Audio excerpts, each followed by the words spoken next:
देवभूमि उत्तराखंड में आप सबका स्वागत है। आज हम आपको दिखाएंगे केदारनाथ और बद्रीनाथ। केदारनाथ और बद्रीनाथ हिंदू धर्म में 4 धाम में से एक हैं।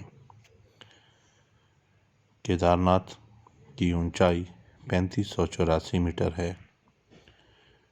केदारनाथ 4 धाम के साथ साथ पंच केदार का भी एक भाग है और 12 ज्योतिर्लिंग में से भी एक है।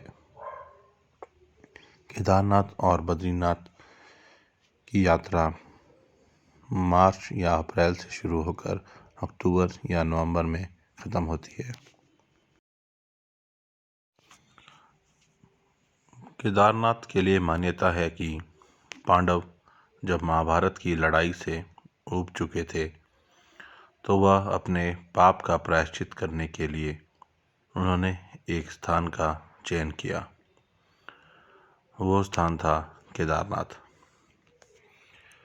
यहाँ पर जब वो शिवजी भगवान की पूजा कर रहे थे तो वो चाहते थे कि हमारी पूजा से प्रसन्न होकर शिवजी भगवान उन्हें दर्शन दें। शिवजी भगवान ने उनसे प्रसन्न होकर उन्हें साक्षात दर्शन देने के बदले एक बैल के रूप में दर्शन दिए। जैसे ही भीम ने उस बैल को पकड़ना चाहा तो बैल ने अपने आप को 5 भाग में बांट दिया। जहाँ जहाँ पर वो भाग गिरे उन्हें पंच केदार कहा जाता है। बैल के पीठ के ऊपर का कुबड़ जहाँ गिरा वो है केदारनाथ। केदारनाथ और बद्रीनाथ जाने के लिए आप देहरादून से ऋषिकेश, देवप्रयाग, श्रीनगर और रुद्रप्रयाग के लिए एक ही रास्ता ले सकते हैं। रुद्रप्रयाग से दोनों ही धामों का रास्ता बदल जाता है। अगर आप रुद्रप्रयाग से चमोली, जोशीमठ होते हुए आगे जाएंगे तो आप जाएंगे बद्रीनाथ। और अगर आप रुद्रप्रयाग से गुप्तकाशी, फाटा, सेरसी, गौरीकुंड से होते हुए जाएंगे तो आप पहुंचेंगे केदारनाथ। केदारनाथ मंदिर जाने के लिए आपको बाय एयर हेली सर्विस भी मिल सकती है, जिसका किराया 4500 से 4600 रुपये अप डाउन है।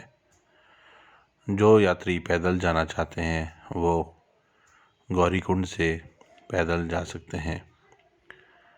पैदल जाने के लिए आपको कम से कम 17 से 20 किलोमीटर पैदल जाना पड़ेगा और बीच बीच में पालकी और खच्चर की सेवाएं भी उपलब्ध हैं।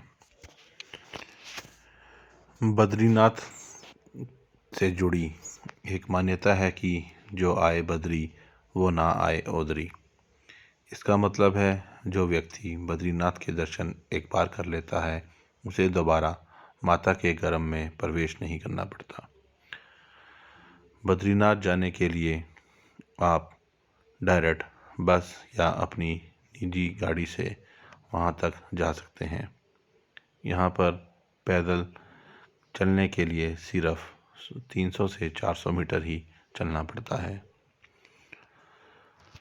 बद्रीनाथ के बारे में कहा जाता है कि यहाँ पहले भोलेनाथ का निवास हुआ करता था, लेकिन भगवान विष्णु ने इस स्थान को भगवान शिव से मांग लिया था। बद्रीनाथ धाम 2 पर्वतों के बीच में बसा है। इन्हें नर नारायण कहा जाता है। कहा जाता है कि यहाँ भगवान विष्णु के अंश नर और नारायण ने तपस्या की थी। नर अपने अगले जन्म में अर्जुन तो नारायण श्री कृष्ण के रूप में पैदा हुए थे। मान्यता है कि केदारनाथ और बद्रीनाथ के कपाट खुलते हैं उस समय मंदिर में जलने वाले दीपक के दर्शन का खास महत्व होता है। ऐसा माना जाता है कि 6 महीने तक बंद दरवाजे के अंदर देवता इस दीपक को जलाए रखते हैं। बद्रीनाथ के पुजारी शंकराचार्य जी के वंशज होते हैं। कहा जाता है जब तक यह लोग रावल पद पर रहते हैं इन्हें ब्रह्मचर्य का पालन करना पड़ता है। केदारनाथ के कपाट खुलने की तिथि केदारनाथ के रावल के निर्देशन में ऊखीमठ में पंडितों द्वारा तय की जाती है। इसमें सामान्य सुविधाओं के अलावा परंपराओं का ध्यान रखा जाता है। यही कारण है कि कई बार ऐसे भी मुहूर्त भी आए हैं जिसमें बद्रीनाथ के कपाट केदारनाथ से पहले खोले गए हैं, जबकि आमतौर में केदारनाथ के कपाट पहले खोले जाते हैं। बद्रीनाथ भगवान विष्णु के 108 दिव्य देशम अवतारों में वैष्णवों के लिए पवित्र मंदिरों में से एक है। बद्रीनाथ मंदिर आदि शंकराचार्य द्वारा बनाया गया था। उनको ही शुरू में गंगा की 12 धाराओं में से एक अलकनंदा नदी में बद्रीनारायण की मूर्ति के दर्शन हुए थे। वर्तमान मंदिर 16वीं शताब्दी में गढ़वाल के राजा द्वारा बनाया गया था। बद्रीनाथ से थोड़ी ही दूरी पर पड़ा है भारत और चीन के बॉर्डर का सबसे लास्ट गांव माणा। आप जब भी बद्रीनाथ और केदारनाथ जाने का प्लान बनाएं तो थोड़ा सा शेष समय माणा जाने के लिए भी लगाएं। बद्रीनाथ के आसपास की जगह ब्रह्मकपाल, तप्तकुंड, शेषनेत्र, चरण पादुका, नीलकंठ, माणा गांव, वेद व्यास गुफा, गणेश गुफा, वसुधारा, भीमपुल, ये सब बद्रीनाथ मंदिर के आसपास की जगह है। बद्रीनाथ और केदारनाथ दो पवित्र धाम हैं और हिंदू धर्म के लोग यह मानते हैं कि अपने जीवन में एक बार यहाँ पर अवश्य जाना चाहिए। आप सब भी यहाँ पर जाने का प्लान करें।